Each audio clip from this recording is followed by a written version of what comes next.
আসসালামু আলাইকুম রহমতুল্লাহি ওয়া বারাকাতুহু। আশা করছি সকলে ভালো আছেন। আল্লাহর দরবারে অসংখ্য শুকরিয়া ও সুজুদ যে আল্লাহ রাব্বুল আলামিন আমাদেরকে সুস্থ এবং ভালো রেখেছেন। তো প্রিয় দর্শক, আপনারা সকলেই অবগত আছেন যে জিলহজ মাস শুরু হয়ে গিয়েছে। বর্তমান সময় জিলহজ মাস আজকে মাগরিব থেকে শুরু হয়েছে। তো জিলহজ মাসের 1 থেকে 10 তারিখ পর্যন্ত নির্দিষ্ট কিছু আমল আছে, এগুলো আমরা করার চেষ্টা করবো ইনশাআল্লাহ।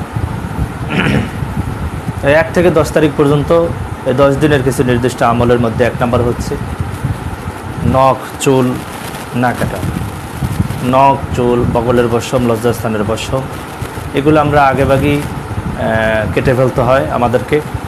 অতএব জিলহজ মাসের 1 তারিখ শুরু হওয়ার আগে এগুলো আমাদেরকে কেটে পরিষ্কার করতে হয়। এরপরে যদি 1 তারিখ পরে 1 তারিখ থেকে 10 জিলহজ পর্যন্ত কোরবানি করার আগ মুহূর্ত পর্যন্ত কেউ যদি না করে এবং কোরবানি করার পরে পশু জবাই করার পরে কেউ যদি করে, তাহলে আল্লাহ রাব্বুল আলামিন তাকে কোরবানি করার একটি সওয়াবের একটি অংশ সওয়াব আল্লাহ তাআলা তার আমলনামায় দান করবেন।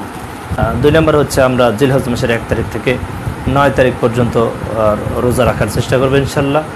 আমরা যদি লাগাতার রোজা যদি নাও রাখতে পারি, তারপরে আমরা বিশেষ করে জিলহজ মাসের 9 তারিখ অর্থাৎ আরাফার দিন যেন আমরা রোজা রাখি, কারণ এটি একটি বিশেষত দিন এবং গুরুত্বপূর্ণ দিন। 9 জিলহজ আরাফার দিনে যে ব্যক্তি রোজা রাখবে একটি রোজা, আল্লাহ তাআলা তার বিগত 1 বছর এবং সামনের 1 বছর 2 বছরের গুনাহগুলো আল্লাহ তাআলা মাফ করে দিবেন। সুবহানাল্লাহ। 4 নম্বর হচ্ছে আমরা অধিক পরিমাণে তাকবীর পাঠ করব, যেমন আল্লাহু আকবার, আল্লাহু আকবার, লা ইলাহা ইল্লাল্লাহু ওয়াল্লাহু আকবার, আল্লাহু আকবার, ওয়ালিল্লাহিল হামদ। 5 নম্বর হচ্ছে আমরা বেশি বেশি করে সাদাকা করব, মানুষকে সাদাকা দিব, এতিম ফকির মিসকিনদেরকে আমরা সাদাকা দিব। 6 নম্বরে আমরা বেশি বেশি দোয়া পাঠ করব, আমরা বেশি বেশি দোয়া করব।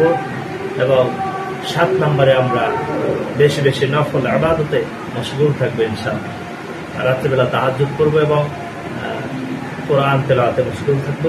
বেশি বেশি অধিক পরিমাণে আমরা নফল ইবাদতে নিজেদেরকে মশগুল রাখবো ইনশাআল্লাহ।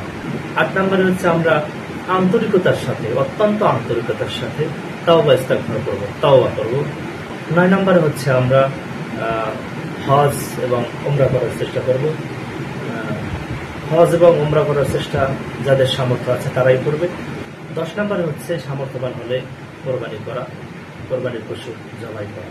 এই 10 দিন বছরের সর্বশ্রেষ্ঠ দিনগুলোর মধ্যে অন্যতম দিন।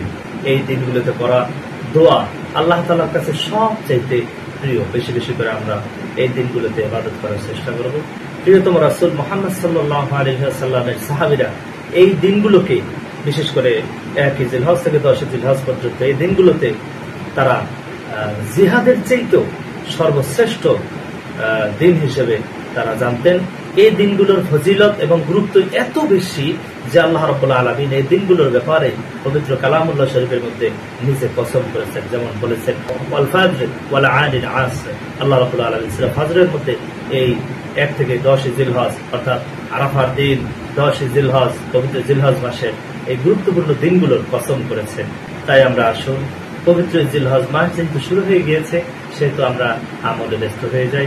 1 জিলহজ থেকে 10 জিলহজ পর্যন্ত আমরা দরুদ শরীফ পড়ব, তওবা ইস্তিগফার করব, জিকির করব, দান সাদকা করব এবং কোরআন তেলাওয়াত করব। বেশি বেশি নফল ইবাদত করার চেষ্টা করব, তাকবীর পাঠ করার চেষ্টা করব, দোয়া করার চেষ্টা করব এবং আমরা বেশি বেশি সাদাকা দেওয়ার চেষ্টা করব। আমরা জামাতে নামাজ পড়ার চেষ্টা করব। নখ চুল এগুলো কাটা বন্ধ করে দিবেন এবং আপনারা বেশি বেশি দরুদ শরীফ করবেন। আল্লাহুম্মা সাল্লি আলা মুহাম্মাদ ওয়া আলা আলি মুহাম্মাদ।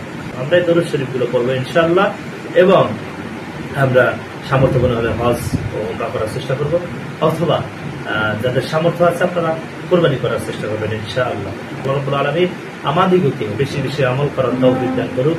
জিলহজ মাসের এই মহত্তমান মর্যাদা আমাদের সকলের তাকদীরে নসিব করুন। আমিন। ওয়া মা তাওফীক ইল্লা বিল্লাহ।